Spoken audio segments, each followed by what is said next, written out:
Halo halo, sayur lodeh, bahan-bahannya ada terong hijau, tempe, wortel, kacang panjang, bawang merah, bawang putih, cabai merah besar, cabai hijau besar, laos, daun salam, dan bumbu racik instan. Ini langsung aja kita masukin, itu garam, gula, terus di sini semuanya per bumbu-bumbuan langsung aja aku masukin. Ini semuanya kecuali terong hijau, karena terongnya dimasukin terakhir aja biar nggak lembek. Nah, tadi aku udah mendidihkan air di panci yang lain.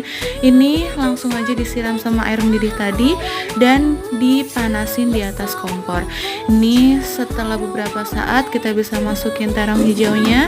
Terus setelah beberapa saat lagi kita masukin santannya, kita aduk-aduk, kita rasain, kita icipin, dan ini adalah kucingku yang paling ganteng sedunia dan akhirnya dia nemenin aku masak. Dan ya, makasih banyak udah nonton. Dadah.